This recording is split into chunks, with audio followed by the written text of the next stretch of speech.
Olha, o Conselho é uma instância, um órgão previsto na legislação, em especial previsto na Constituição do Estado de Goiás, que tem um papel absolutamente ímpar, significativo no sistema educativo do nosso Estado.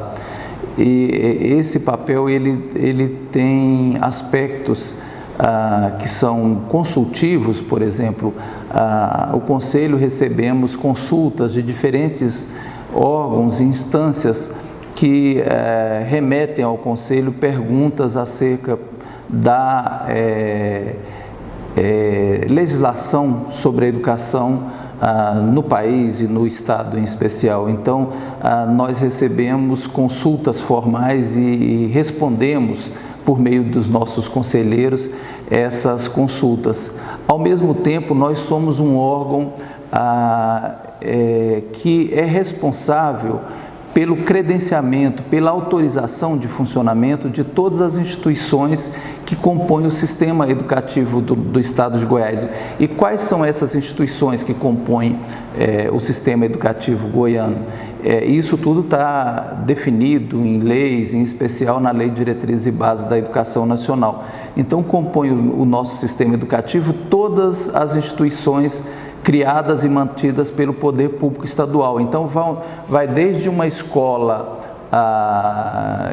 que o Estado ofereça o ensino fundamental, até uma universidade que o Estado ofereça, por exemplo, no caso da Universidade Estadual de Goiás, que oferece o curso de mestrado, doutorado, quer dizer, então é a atribuição do Conselho Estadual de Educação essas instituições que são criadas e mantidas pelo governo do Estado. Além disso, compõe o Sistema Estadual de Educação todas as instituições de educação superior criadas pelos municípios. Então, nós temos 4 instituições municipais de educação superior aqui no Estado que também compõem o nosso sistema educativo. E ainda todas as instituições particulares de ensino fundamental e médio aqui do Estado. Sem contar que aqueles municípios que não têm o seu sistema próprio de educação, e é a maioria dos municípios goianos, aquelas instituições criadas e mantidas pelo poder público municipal e a educação infantil como um todo, ela passa a ser então também de responsabilidade do nosso Conselho. Então, cabe a nós avaliar por meio de processos, inclusive por meio de visitas em loco, as condições para eu autorizar o funcionamento dessas instituições, para eu autorizar os cursos dessas instituições e para eu credenciar. E segundo a norma atual, esse é um procedimento que deve ser adotado num período finito de tempo, porque até hoje a gente vê muito sendo comentado, tal instituição é credenciada pelo MEC. Quer dizer, porque vem de um período antigo da educação brasileira, onde todas as instituições passavam pelo credenciamento lá no MEC. E uma vez feito isso, reconhecido pelo MEC, que era o termo daquela época, uma vez feito isso, esse reconhecimento era ad eterno. Aí, segundo a atual Lei de Diretrizes e Bases da Educação, não. É preciso que você analise dentro de um espaço de tempo quais são as condições de oferta daquele curso, daquelas instituições. Então, num período que vai, no geral, entre 1 e 6 anos, eu autorizo o funcionamento, por exemplo, de uma escola de ensino fundamental ou de uma escola de ensino médio. Então, eu vou avaliar quais são as condições de infraestrutura daquela instituição, eu vou avaliar qual é o corpo docente que compõe aquela instituição, eu vou avaliar, em suma, as condições de oferta e, uma vez avaliado, eu vou dizer o seguinte: olha, as condições são ideais, ou as condições são medianas, ou as condições são insuficientes, e a partir dessa análise eu vou dizer o seguinte: olha, essa instituição vai ter autorização por funcionar por 1, 2, 3, 4, 5, 6 anos, a depender dessa análise, e vou inclusive dizer quais são as medidas que essa instituição precisa tomar se as condições não são ainda e essa avaliação essa reavaliação é de um período que vai de 1 a 6 anos, a depender dessas condições. Quando a situação ela está, vou chamá-la assim, muito positiva, eu dou 6 anos.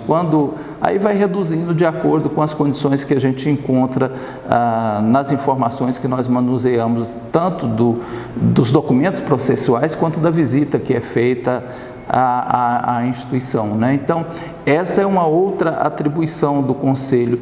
E tem uma terceira, que é também absolutamente significativa, que é a de ser um órgão normatizador. Quer dizer, então nós somos um órgão consultivo que responde a consultas sobre as normas, as regras, as leis. Nós somos um órgão que é responsável pelo credenciamento e pela sua autorização, portanto um órgão regulador do sistema, e finalmente nós somos um órgão que normatiza para o sistema. Então, se há uma lei estabelecendo determinado procedimento, determinado ato dentro do sistema educativo, aquela lei precisa ser cumprida. Não havendo uma lei, há uma decisão, e nós chamamos de resolução. Uma resolução do Conselho tem efeito de lei. Então, ela passa a ser uma exigência para o conjunto do sistema, do nosso sistema educativo. Então, diante disso, o Conselho regulamenta uma série de processos e procedimentos sobre, por exemplo, como eu devo fazer para eu ter autorização de funcionamento de uma escola, ou como deve ser o sistema de registro dessas escolas, ou como, por exemplo, deve ser a avaliação dessas escolas. Então, todos esses instrumentos são definidos em normas próprias do Conselho Estadual de Educação, que nós chamamos de resolução. Então, como veem, é um conjunto de atribuições e de tarefas que dá ao Conselho um espaço que é técnico, no sentido de ele manusear e lidar e trabalhar com as normas, com as regras, com o processo de avaliação do sistema educativo. E ele é também um espaço importante na medida em que ela é uma composição plural. Quer dizer, o Conselho, nós temos dentro do Conselho representações as mais diversas, tanto da sociedade civil quanto do governo ou das diferentes instâncias governamentais que lidam com o processo educativo.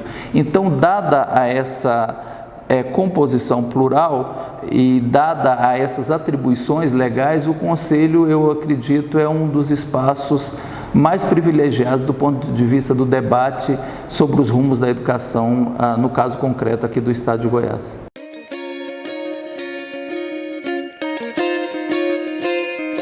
A nossa atuação, ela tem, o primeiro conselho, nós temos a composição dele como conselho pleno, e no conselho pleno nós atuamos e discutimos prioritariamente as normas. Então, se o Conselho vai baixar uma regra que tem efeito de lei, se vai baixar uma resolução, o Conselho trata disso, nós tratamos dessa regulação no Conselho Pleno. E aí, no geral, por exemplo, você tem necessidade de discutir uma regra. Por exemplo, nós estamos discutindo agora a questão da formação de professores. Há um conjunto de exigências legais que estão postas, que exigem um repensar no processo dos cursos de formação de professores. Então, nós constituímos uma comissão de conselheiros, e aquele conjunto de conselheiros, eles são responsáveis por estudar aquele assunto e apresentar uma proposta de regra, uma proposta de resolução. E uma vez apresentada, nós, segundo as nossas normas, nós temos que fazer no mínimo 2 audiências públicas para ouvir a sociedade, para ver se aquela proposta que nós estamos apresentando, ela tem consonância com a expectativa para o nosso sistema. E uma vez feito isso, o conjunto de nós, os conselheiros, vamos deliberar e vamos votar e aprovar aquela proposta de resolução, então no ato normativo. No geral, mas é possível o recurso ao pleno, mas no geral os processos de autorização de escolas ou de autorização de cursos ou de autorização de instituições educacionais, ele é feito nas câmaras. E aí nós temos 3 câmaras que tratam desse aspecto. Uma que é a Câmara de Educação Básica, que ali estão os processos que são da educação infantil, do ensino fundamental, do ensino médio. Nós temos a Câmara de Educação Profissional, que são aqueles cursos profissionalizantes que estão também autorizados aqui por nós, e nós temos a Câmara de Educação Superior, o nome já diz, tratam daqueles processos das instituições de educação superior que compõem o nosso sistema. E além dessas 3 câmaras, nós temos uma 4ª, que é a Câmara de Legislação e Normas, e essa câmara, ela tem, assim, o foco dela é interpretar as normas. Então, muitas das vezes um professor, muitas das vezes um aluno ou um pai ou um diretor, ele encontra uma determinada dificuldade na implementação de uma norma legal ou uma situação concreta que envolve o que ele considera uma injustiça. Então, ele apresenta uma solicitação ao conselho, dizendo qual é a situação concreta e qual é a medida que ele acredita que precisa ser tomada e que não foi, ou que foi tomada de forma que ele julga equivocado. O conselho vai analisar aquele pedido à luz da legislação e vai deliberar sobre, então, esse pedido, repito, do aluno, do professor, do gestor.